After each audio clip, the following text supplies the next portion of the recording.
poder terminar a tarefa que Paulo não terminou, que ele tinha que voltar para o continente, principalmente na Ásia, na Macedônia e na Acaia. Enfim, essa dinâmica toda, algumas igrejas ficavam desprotegidas e ninguém dava encaminhamento, por exemplo, à ordenação de pastores e presbíteros. Nós vamos ler e ver o que para nós é de serventia. A princípio, essa pregação, ela foi organizada por 3 palavras bíblicas. Primeiro, a misericórdia, a graça e a justiça. Podemos ler? Amém? Tito, capítulo 3, versículo 4, 5 e 6 e 7 também. Vamos ler. Amém? Mas quando apareceu a benignidade e amor de Deus, nosso Salvador, para com os homens, não pelas obras de justiça que houvéssemos feito, mas segundo a sua misericórdia, nos salvou pela lavagem da regeneração e da renovação do Espírito Santo, que abundantemente Ele derramou sobre nós por Jesus Cristo, nosso Salvador, para que, sendo justificados pela sua graça, sejamos feitos herdeiros segundo a esperança da vida eterna. Amém? Oração. Senhor Santo, misericordioso, gracioso e que nos poupa da justiça merecida, nós queremos nesse momento agradecer por esta maravilhosa igreja, pelos irmãos fiéis, contínuos, que estão sempre presentes, enfrentando adoecimentos, enfrentando provações, enfrentando deficiências, mas que estão dispostos a manter o compromisso da fé, na esperança e cumprir, Senhor, as suas ordenanças com alegria. Em nome de Jesus nós queremos te agradecer. Amém. Meus irmãos, como eu já disse para os irmãos, o irmão Márcio estava à procura de um texto que continha pelo menos essas 3 expressões bíblicas: a graça, a justiça e a misericórdia.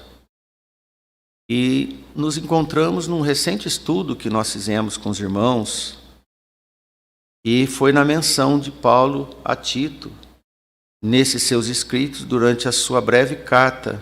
E esta carta, ela tinha a característica resolutiva e deliberativa, isto é, delegou para Tito que estabelecesse o que fosse e agisse no que fosse necessário naquelas cercanias da ilha.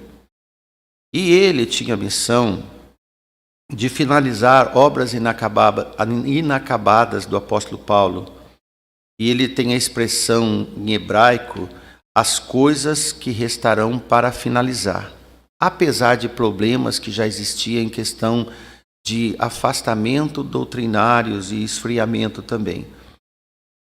Para nós, e eu creio que todos nós sempre precisamos de acabar e aperfeiçoar nossa vida no Senhor. E quando não está do jeito correto, é como uma obra ainda em andamento. Nós somos a obra de Deus em andamento. Amém, irmãos? Nós estamos rumo à perfeição que Deus objetiva em nós, que Ele quer de nós. Precisamos de entender.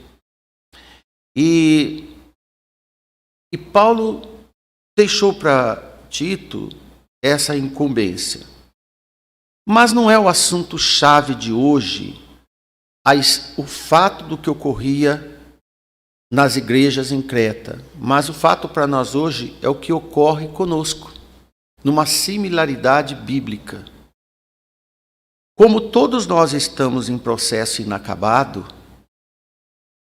gostaríamos de chamar a atenção para que essas 3 palavras atributivas de Deus, para interferir docilmente, para nos restabelecer das nossas fraquezas, para nos deixar mais em ordem de marcha, avantes.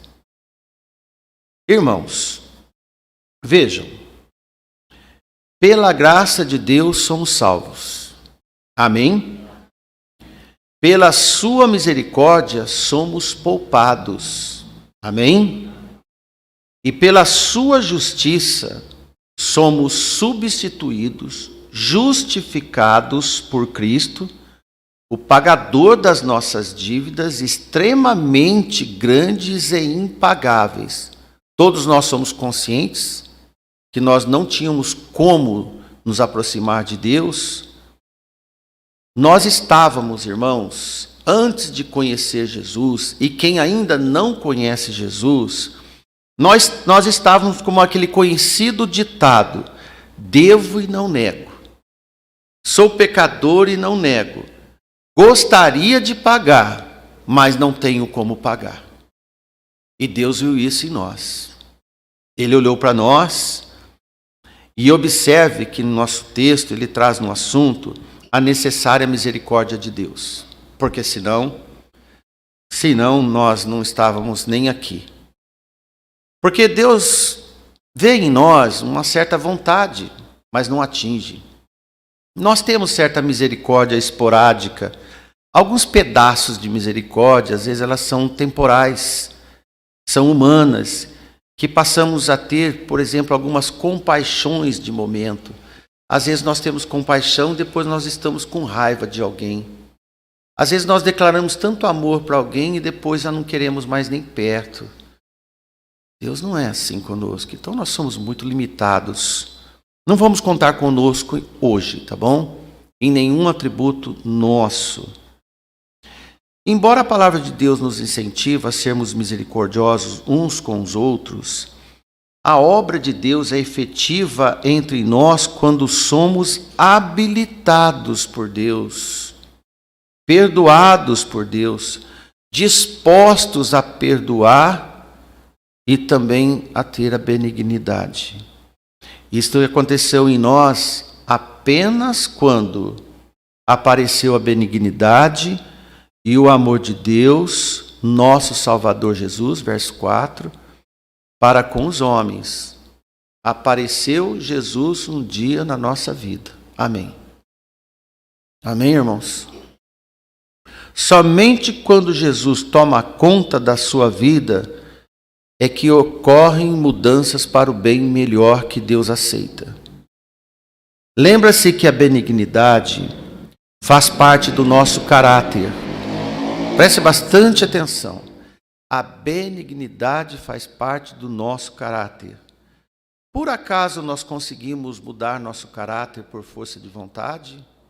Não. Mas como foi que mudamos nosso caráter, o nosso interior, para que depois possamos operar a bondade? Porque tem pessoas que não mudam caráter e operam a bondade, por interesses, por exemplo. Mas a bondade dos filhos de Deus, ela vem da benignidade, mudança interior, não mais por interesses, mas por mudança de vida. Amém? Deus mudou a nossa vida, mudamos nossas atitudes.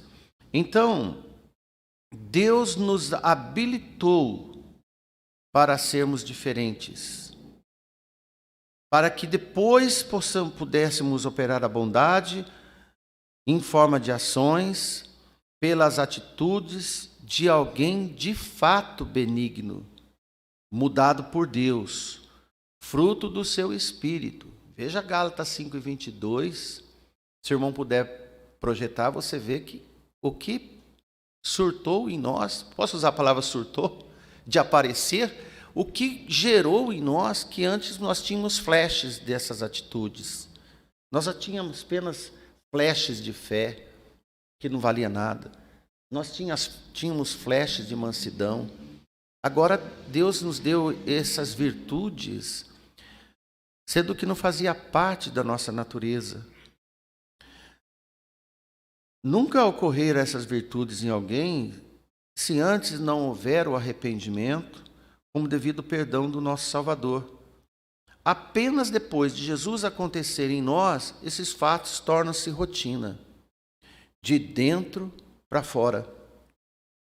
Paulo, em Efésios 4:32, ele diz: Antes, sede uns para com os outros benignos, misericordiosos, perdoando-vos uns aos outros, como também Deus vos perdoou em Cristo. Como também o exemplo vem do Senhor, e não tem como seguir o exemplo do Senhor se não estar no Senhor. Por isso, irmãos, depois de esclarecer o evangelista Tito que fomos justificados pela sua graça, você também pode lembrar de que a justificação é de fato tornar-se justo diante de Deus. Só que a partir da sua conversão, o perdão de Deus em Cristo é que o salvo não está mais sob o império de Satanás. Olha, nós pecamos ainda. Nós temos as nossas fraquezas, mas o nosso domínio não é mais do mal. Agora nós estamos resguardados, justificados pelo nosso Senhor. Amém?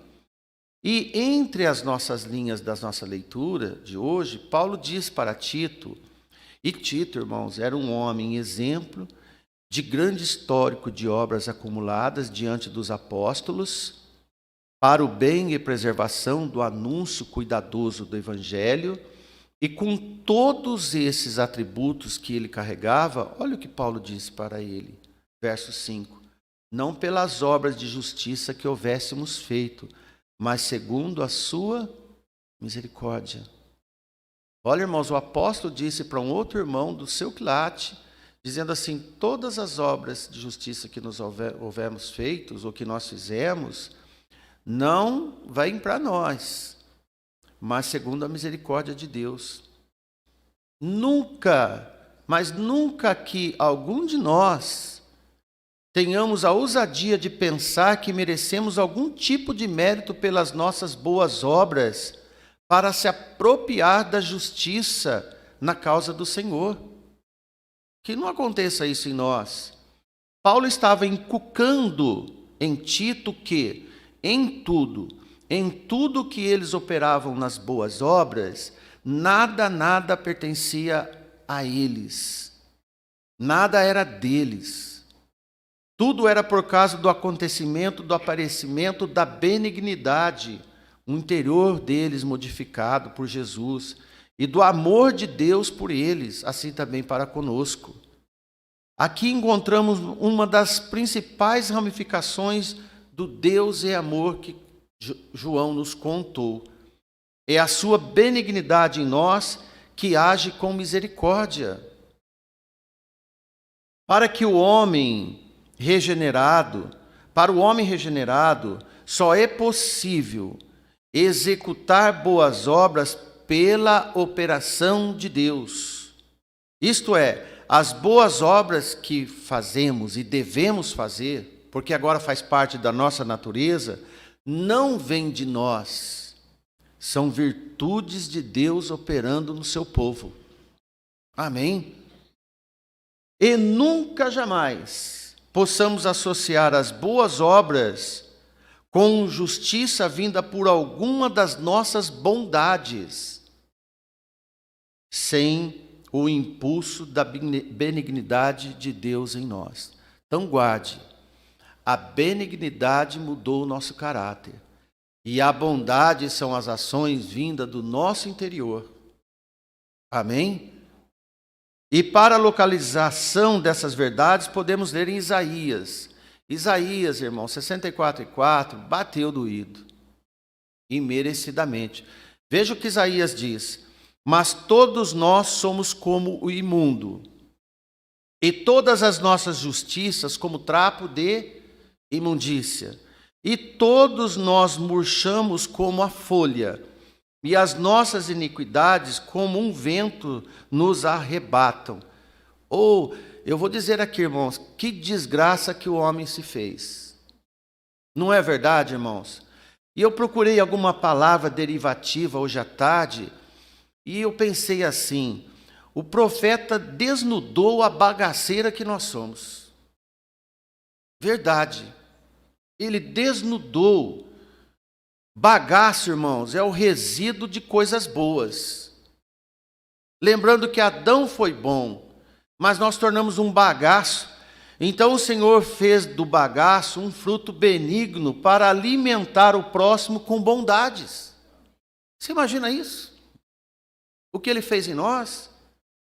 E então nós começamos a ter bondades, beatitudes e virtudes para sermos benditos do Senhor. De imundo, nojento, bagaço, tornou-se pessoas operantes, diferentes. E se isso não aconteceu na vida de alguém aqui, está tudo errado.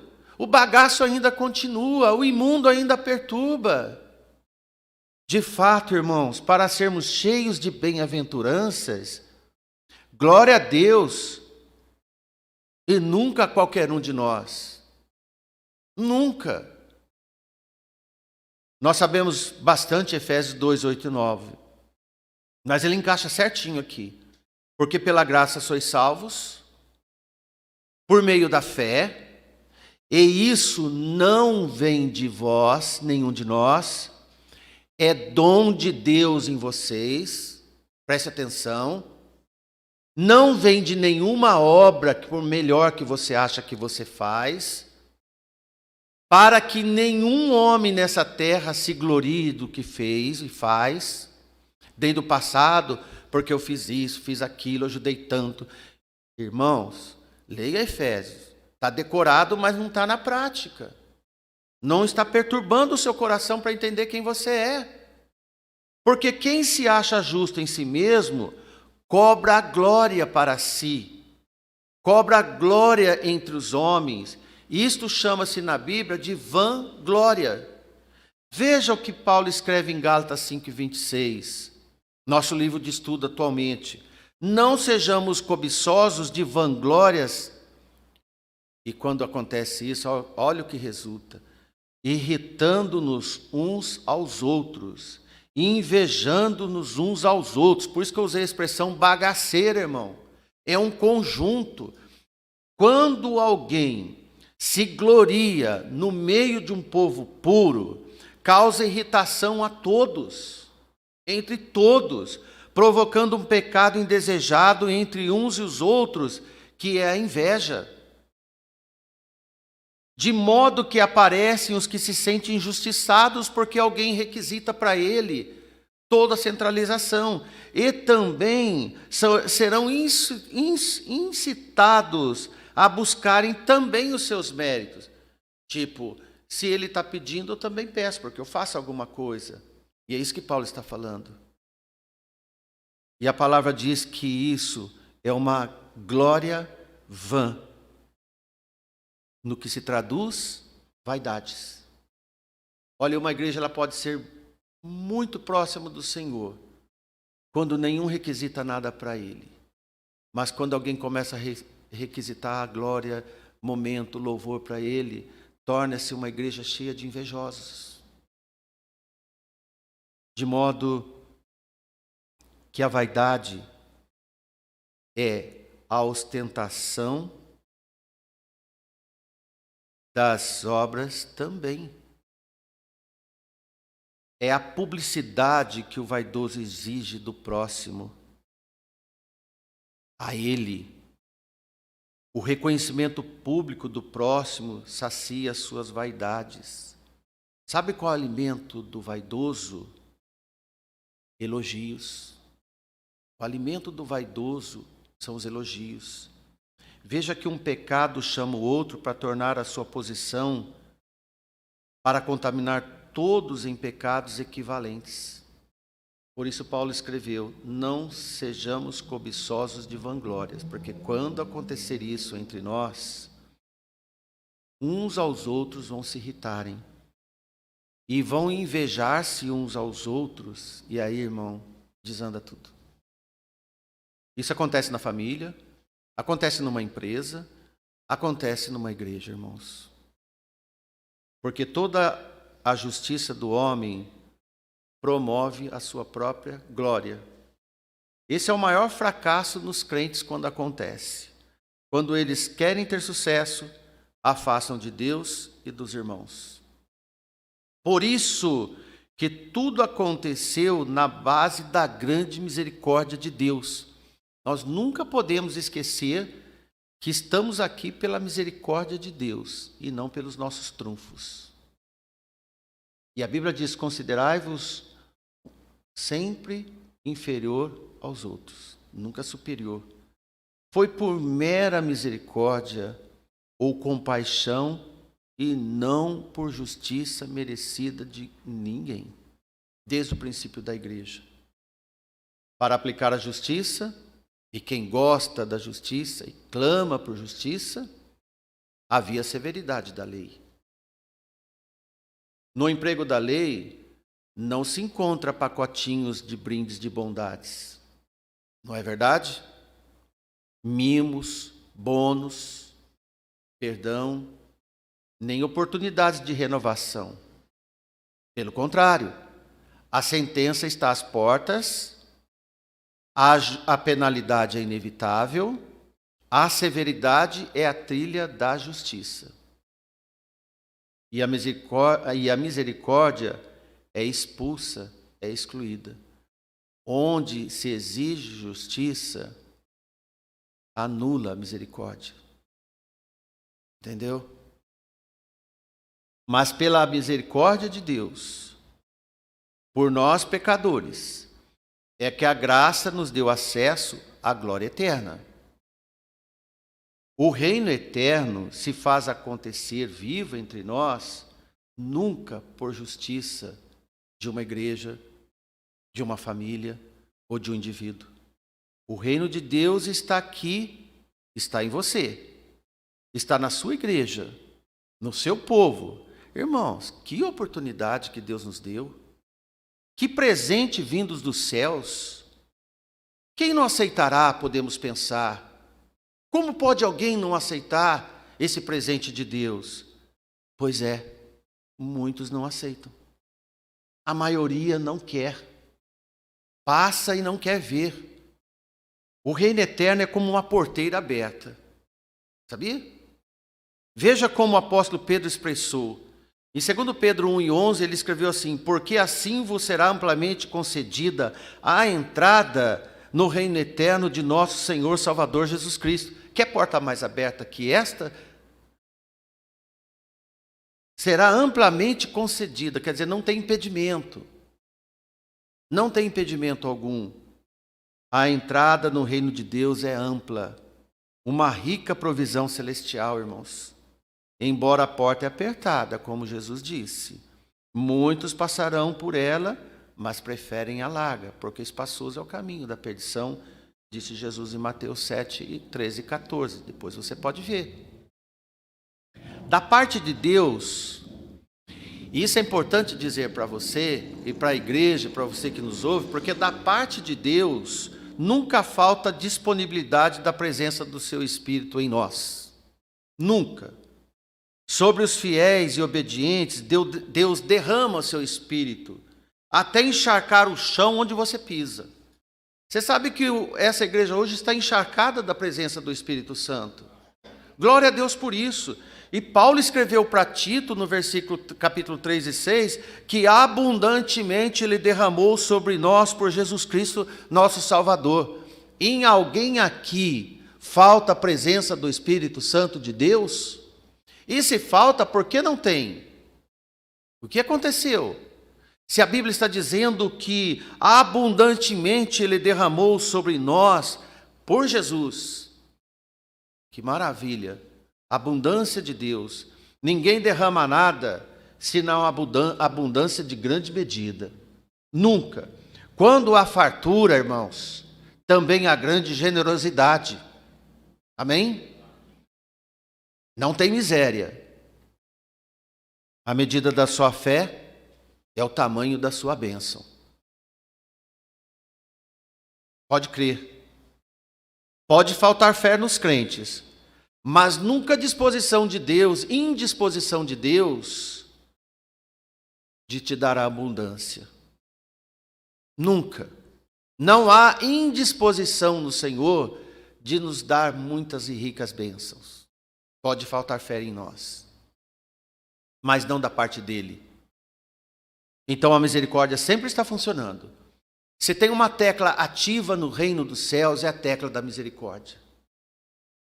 É o tom da misericórdia, é o som da misericórdia, a mão da misericórdia. E os crentes precisam de entender melhor o que significa misericórdia quero e não sacrifício. Isso vem lá de Samuel dizendo a Saul. E veio rasgando por todo o Velho e Novo Testamento. E mesmo assim, as pessoas ainda não entendem a misericórdia de Deus, a graça de Deus sobre todos nós. Irmãos, quando justificado pela sua graça, você está libertado da penalidade do pecado e isento do peso da aplicação da lei, pois o termo justificação deve ser tomado aqui como implicando toda a obra da graça de Cristo no coração de cada um de nós. Sem dúvidas, a fim da sua preparação para a glória eterna. Lembra que nós estamos em reforma? Nós estamos em construção, às vezes colocamos um tijolinho errado, tem que retirar e colocar de novo, faz ferida, faz machucado, faz retoque. Então nós estamos em obra, em reforma e edificação, mas o Senhor está nos ajudando, para a glória eterna. Romanos, Paulo diz em 3,24, sendo justificados gratuitamente pela sua graça, pela redenção que há em Cristo Jesus. Olha que força, irmãos. Pois nós podemos experimentar a grande salvação que temos pela santificação, isto é, a reforma, o apuramento, o forjamento. Nós não vamos ser santos quando Jesus voltar. Nós somos santos esperando Jesus voltar. Amém? Dá para entender? Tem gente que acha que santo é quando Jesus voltar.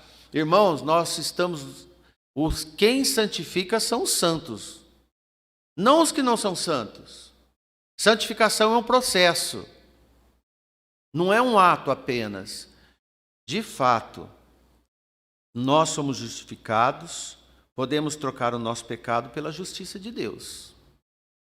Quando fizemos isto, seremos feitos herdeiros, segundo a esperança da vida eterna.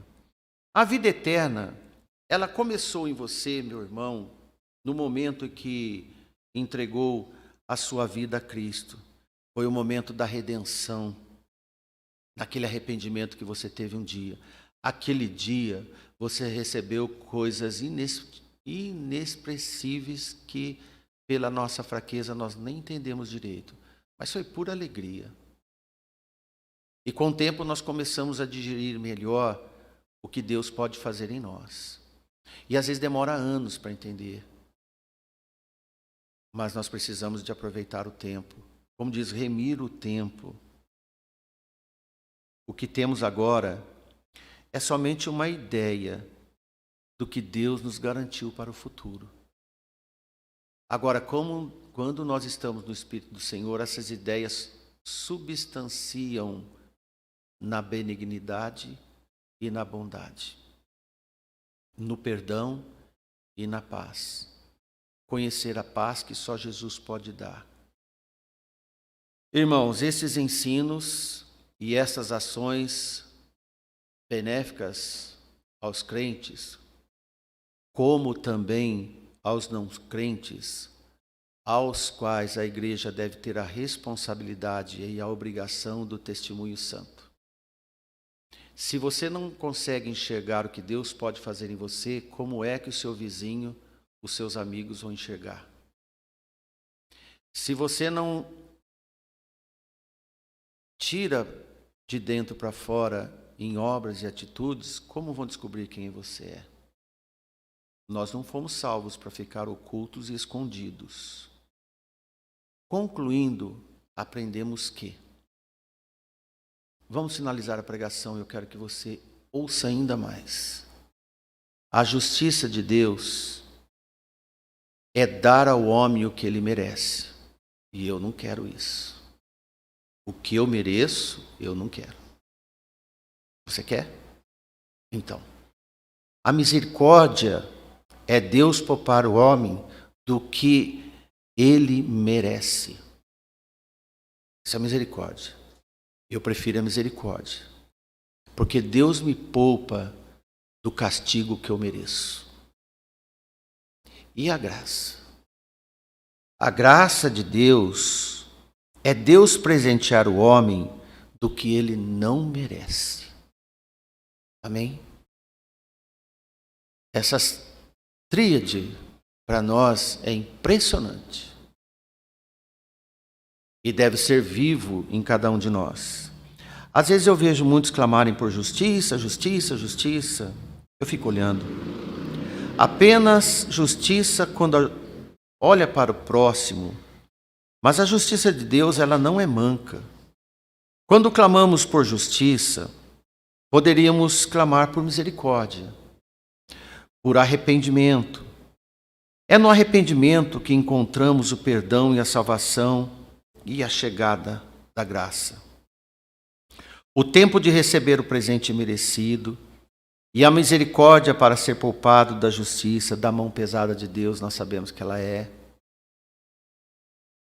O que Jesus fez por você, poderá fazer para qualquer um que venha se arrepender também, como um dia nós fomos. E para terminar de vez, você lembra da leitura inicial nossa em Tito? Paulo delega para este homem para terminar coisas inacabadas nas igrejas em Creta. Então também somos tabernáculos inacabados.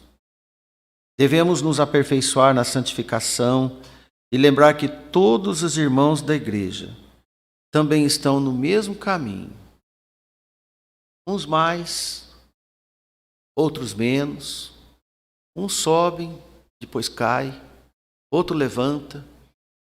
Jeremias diz: levantai os joelhos desconjuntados, e aquele que está fraco você levanta, ajuda um ou outro, de mãos dadas, um curando o outro. Isso é bíblico e é maravilhoso.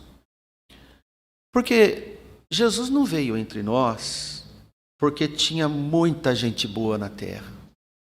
Não veio aqui para isso. Tem gente que prega que Jesus veio por causa de alguns que ele já apontou como selecionados. Mas a Bíblia não diz isso. A Bíblia diz que Deus veio ao mundo porque não tinha ninguém que merecesse nada. Não tinha gente boa na terra, fazendo boas obras. Não tinha. Não. Ele veio por misericórdia. Imagine se ele viesse para executar justiça. Quem é que sobraria? Ninguém. Só tinha bagaço e a fumaça dele. Tudo queimado. Mas pelo contrário, nós estamos vivos. Deus fez uma analogia conosco, assim como fez com o Vale dos Ossos em Ezequiel, onde não havia mais nada a não ser ossos secos. Deus fez vida e, além do mais, vida eterna. Você crê? Sirva ao Deus que você crê. Que Deus os abençoe.